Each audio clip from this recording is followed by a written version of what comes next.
Bienvenidos a una nueva edición de su programa Hablando de Oralidad, producido por el equipo técnico institucional de implementación de la oralidad civil en colaboración con Justicia TV.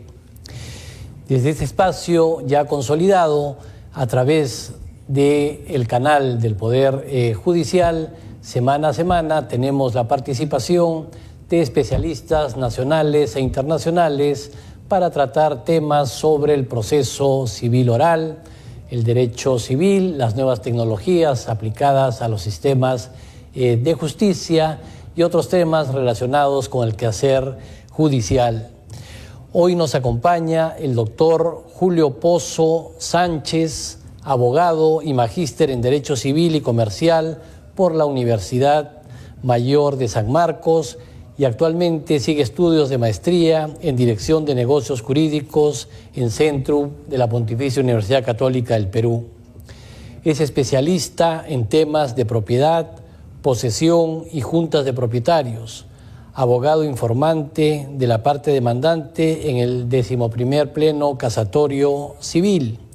Se desempeña como docente de posgrado, expositor en diversas instituciones a nivel nacional y es autor de libros como Suma Civil, El proceso de desalojo por ocupación precaria, entre otros. Bienvenido al programa, doctor Pozo. Muchísimas gracias, doctor Ramiro, y un agradecimiento especial al Poder Judicial por esta invitación. Muchas gracias a usted por haber aceptado nuestra invitación y hoy conversaremos sobre el tema aspectos controvertidos en el proceso de prescripción adquisitiva de dominio. Bien, continuamos con su programa Hablando de Oralidad. Doctor Pozo, para empezar, ¿en qué consiste el proceso de prescripción adquisitiva de dominio y qué finalidad cumple dentro del sistema jurídico?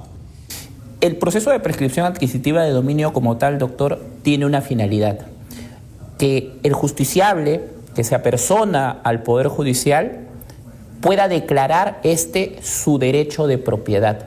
Recordemos que la prescripción adquisitiva de dominio es un clásico modo de adquirir la propiedad y, cumplidos los requisitos de la ley 950 o 951, dependiendo de la naturaleza del bien, el justiciable puede, dice el artículo 952, recurrir a la judicatura para que ésta lo declare propietario.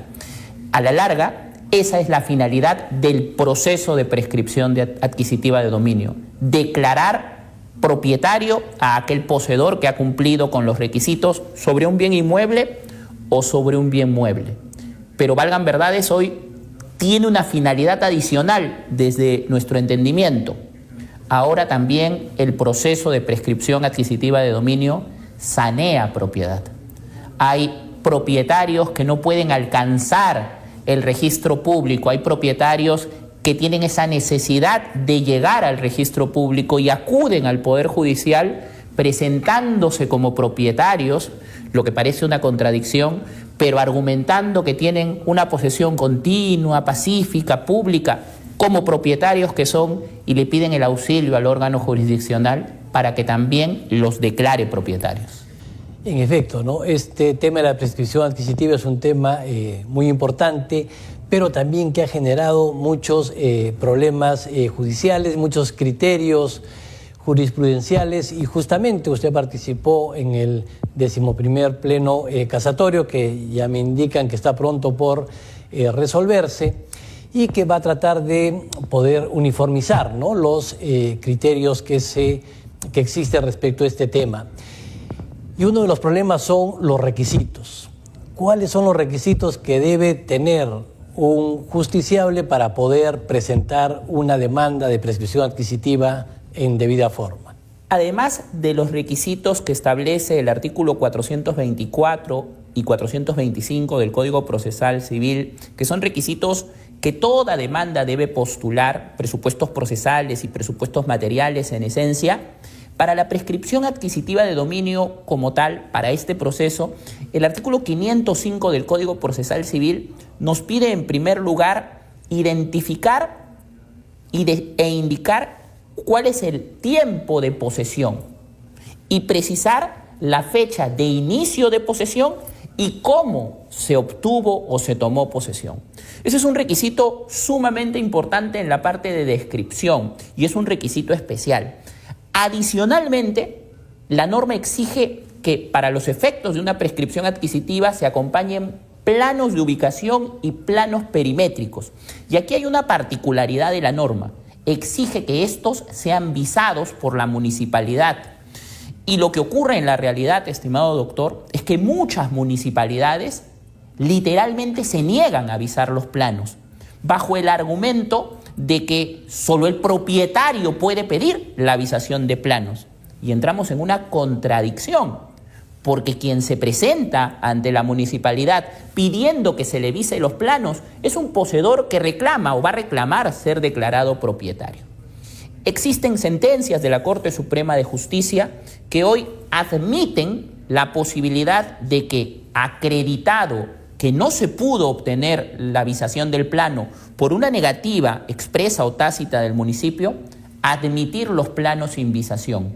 Estas sentencias de la Corte Suprema, desde mi entendimiento, de forma correcta, lo que le dicen al justiciable es: esta barrera que te está colocando el municipio no puede menoscabar tu derecho a acceder a la justicia, tocar la puerta del órgano jurisdiccional para pedirle que te declare propietario. Eso no significa, por supuesto, que la sola admisión lo declare propietario, y tampoco significa que no realicemos el trámite de visación, porque es un requisito especial de la norma. Pero si la municipalidad no te quiere otorgar la visación, bien hace la Corte Suprema en señalar: demuéstrame que hiciste los esfuerzos, y si no fue posible por un tema no imputable a ti, sino al municipio, preséntalo. Hay un par de requisitos adicionales, doctor, que son importantes. También, cuando el inmueble está inscrito, se tiene que acompañar copia literal y notificarse al propietario que aparece en la partida. Y el requisito de los testigos, de 3 a 6 testigos.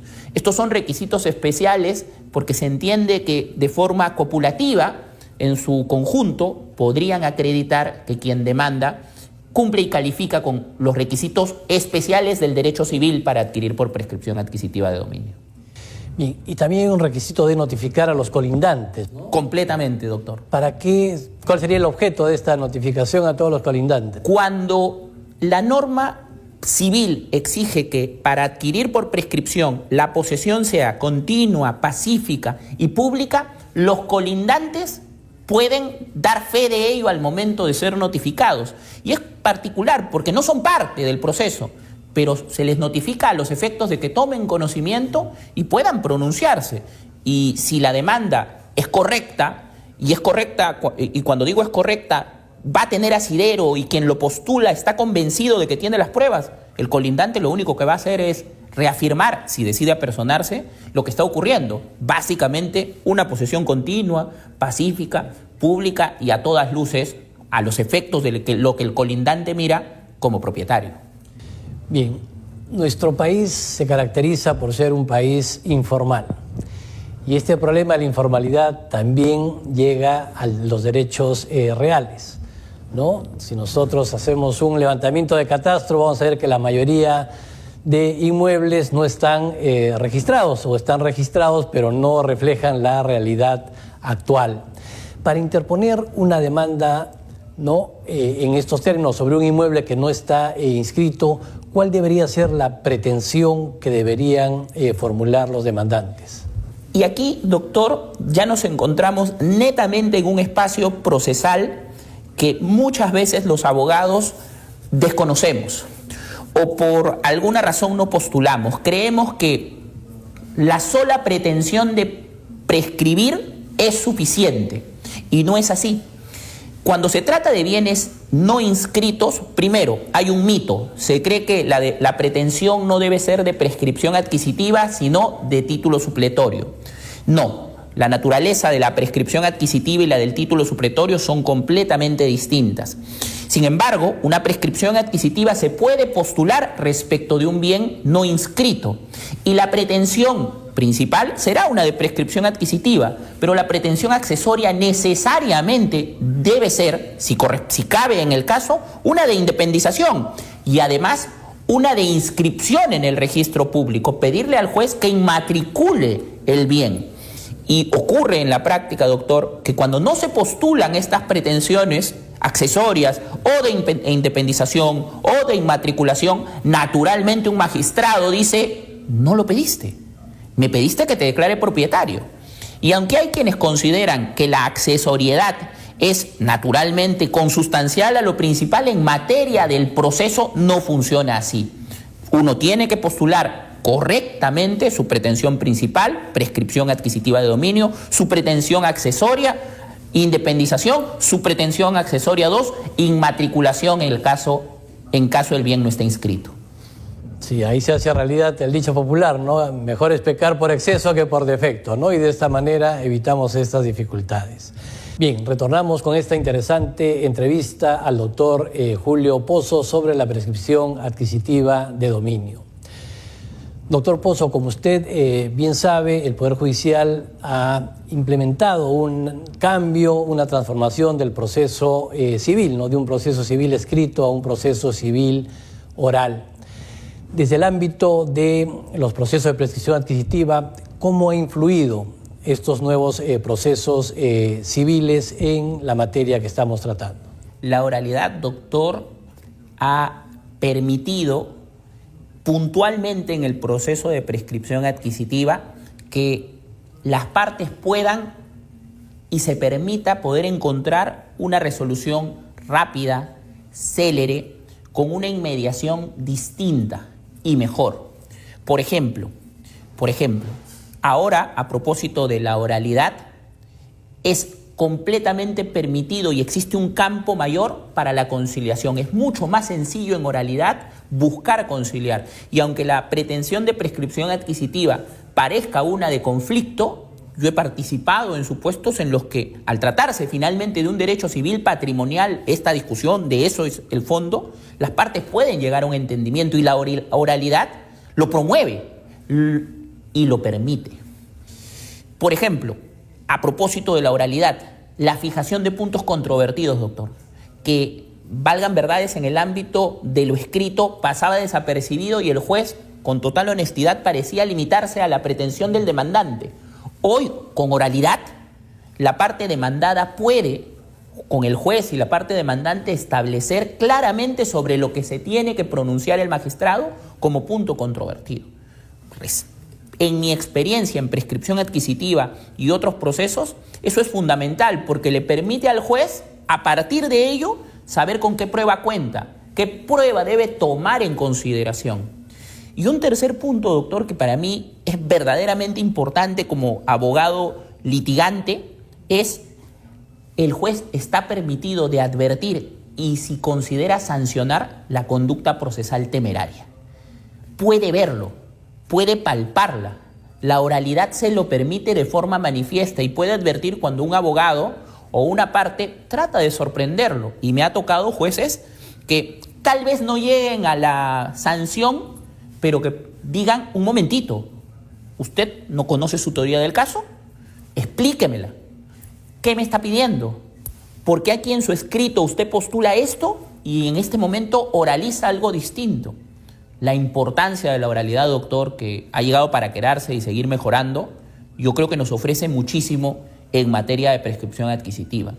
Sin dejar de considerar que, por ejemplo, sí me ha tocado ver en prescripción adquisitiva que a veces el proceso merece de una inspección, que yo soy de los que consideran una inspección en la inspección judicial en un proceso de prescripción muy válida, porque permite que el juez mire, conozca, resuelva la realidad. Puede tomar de su tiempo, tiene una carga procesal importante, pero qué mejor que ir, doctor, mirar, advertir. Eso también es permitido en oralidad. Claro, esas son justamente las ventajas que tenemos en el proceso civil oral, ¿no? Primero, el juez es el director del proceso. Entonces él está en contacto con las partes, con los abogados, con los peritos, con los testigos y puede ver todas las aclaraciones que necesite para formarse convicción. Entonces la inmediación, ¿no?, que es este acercamiento, es también fundamental en este nuevo proceso civil oral. Pero también ahora veamos un poco el estándar probatorio, ¿no? Usted dijo que habían requisitos, por ejemplo, debo indicar, ¿no?, desde cuándo inició mi posesión. pero eso tengo que acreditarlo, no es solo decirlo, ¿no? Entonces, ¿cuál sería el estándar probatorio que se requerirían para un proceso de prescripción adquisitiva esté bien planteado? Es importante, doctor, y particularmente yo tengo esta idea, en materia de prescripción, siendo que el objeto del proceso, la finalidad del proceso es permitir que un poseedor, cumplido determinados requisitos especiales en el ámbito civil, pueda ser declarado propietario, el estándar no sea excesivamente elevado. ¿Y a qué me refiero con excesivamente elevado? Con que a veces se cree que se debe exigir, por ejemplo, acreditar la posesión efectiva de esos 10 años, el año 1, el año 2, el año 3, el año 4, y por ejemplo, dejas de lado la presunción de continuidad de la posesión que el propio Código permite. Nuestro Código Procesal Civil no exige una prueba tasada, no es a partir de un checklist de pruebas que generarás convicción en el juez. Es a partir de una prueba que le genere una convicción bajo el análisis de diferentes elementos. Lo que yo creo, doctor, en materia de prescripción, es que esta convicción puede generarse en el magistrado con el solo hecho de permitirle a él razonablemente entender que en prescripción estuvo el demandante ocupando el día 1, estuvo ocupando el año 3, estuvo ocupando el año 6, porque valgan verdades, doctor, en la realidad ninguna persona está pendiente todos los días de tomarse un selfie y decir, día 44, me creo propietario, estoy aquí, nadie me ataca. Día 45, sigo aquí, nadie me molesta, me creo propietario. Eso no existe. El propietario de ordinario se comporta a la vista de todos de forma pública, va al municipio, a veces sí y a veces no. Me ha tocado sentencias del Poder Judicial donde dicen, pero no acredita el pago del impuesto predial del año 2, del año 5, pero acreditó el del año 1, acreditó el del año 3, porque la realidad es esa, doctor, a veces no hay plata para pagar el año 2 y te tienes que esperar una amnistía o pagar el año 4. Entonces, yo considero que el estándar probatorio que debería tenerse a los efectos de la prescripción no puede ser uno tan elevado como para evitar que alguien pueda sanear su propiedad y tampoco, por supuesto, algo que no permite inferir que el demandante cumplió mínimamente con los requisitos. Es cierto, doctor, la prescripción a la larga le quita la propiedad a alguien, pero se la quita a propósito de que después de 10 años ese alguien no se preocupó, no se interesó, no hizo absolutamente nada con el predio y fue más bien otra persona la que pretende ser declarada propietaria, aquella que le da uso, aquella que le da disfrute, aquella que le da vida. Bien, doctor Pozo, para terminar, usted como abogado litigante conoce de este nuevo proceso civil oral. ¿Qué podría resaltar, ¿no?, de este nuevo proceso y si tiene usted alguna sugerencia sobre qué se podría mejorar para que este proceso vaya tramitándose bajo un principio de mejora continua? Yo creo que la rapidez, la inmediación y la potencial eficacia que hoy otorga esta oralidad no debería sacrificar el fondo. Yo creo que por más rápido, por más célere y por más inmediato, el magistrado debería mantener su calificación de fondo muy alta. No debería relajarse el fondo ni su razonamiento por la rapidez.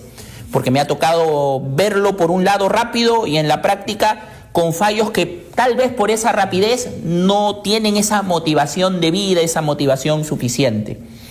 Sin perjuicio de ello, doctor, creo que a lo que nos invita además la oralidad desde la posición en la que me toca estar a mí es que los abogados ya no podemos entrar a una audiencia leyendo el expediente en el ascensor. 1, porque ya no hay ascensor. 2, porque lo tomamos desde casa. La preparación debe ser mayor, pero también la oralidad invita a no mentir. Ya frente a un juez interrogado como director del proceso, uno tiene que acudir con su verdad, con sus pruebas. Eso es un valor hiperagregado que otorga la oralidad, que encuentra su contraparte con un juez que puede decir, oiga señor, usted no conoce su causa, oiga señor, usted dijo algo distinto. Esas conductas yo creo que la oralidad las evita en gran porcentaje. Hoy tenemos cada vez menos pedidos temerarios, menos pedidos incorrectos. Hay algo de vergüenza en los letrados, estoy completamente seguro, pero a la vez también tiene que haber mucho de preparación, que no solo se limite a una oratoria, por supuesto, sino a un conocimiento del caso y de la institución que uno postula, en este caso la prescripción.